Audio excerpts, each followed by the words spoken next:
Question number 3 का 4 दे रखा है A3 equal to 15, S10 equal to 125। हमें क्या फाइंड करना है, D एंड A10।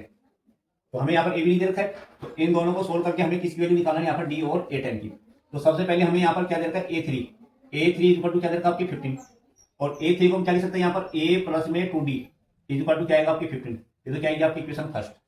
और हमें दे रखा है यहाँ पर S10 की वैल्यू हमें दे रखा है यहाँ पर 125। इसको सोल्व करके हमें दूसरी वैल्यू निकालना है। S10 के लिए हम किसका फॉर्मूला यूज करेंगे यहाँ पर, SN का। SN का होता है आपके n अपॉन में 2a plus n minus 1 into में d। तो यहाँ पर n की वैल्यू क्या आएगी आपकी 10, तो जहां पर भी n है वहां पर हम 10 यूज करेंगे, तो क्या आएगा आपकी 10 अपॉन में 2 इंटू में 2a प्लस n की जगह पर क्या यूज कर देंगे यहाँ पर 10 माइनस 1 इंटू में d इज इक्वल टू 125। ये दोनों आपके 2 से डिवाइड होते हैं, 2 1 जा 2, 2 5 जा 10। 10 में 2 का भाग दिया कितनी बार जाएगा, 5 बार। तो इधर कितना आएगा 5 गुणा में 2a प्लस 10 में से 1 उठा दिया कितना बचेगा आपकी 9 d बराबर में 125। ये आपकी भाग गुणा है, तो 5 से इसको हम डायरेक्ट काट सकते हैं, 5 एकम 5 और 5 से काट दिया तो 5 दूनी 10, 2 बचेंगे 5 25। तो 2a प्लस 9d बराबर में कितना आएगा आपके 25। ये आएगी समीकरण 2। समीकरण 1 और 2 को सरल करके हमें यहाँ पर a और d का मान निकालना है। तो यहाँ पर आपके गुणांक समान नहीं है, तो विलोपन विधि से सरल करने के लिए इसको क्या कर देंगे यहाँ पर 1 से गुणा, तो 2 से गुणा, और यहाँ पर आपके 2 ही है, तो 1 का गुणांक समान कर लेंगे। यहाँ पर 1 का गुणांक समान कब होगा, जब समीकरण 1 को किससे गुणा कर देंगे, 2 से। तो समीकरण 1 को 2 से गुणा करने पर,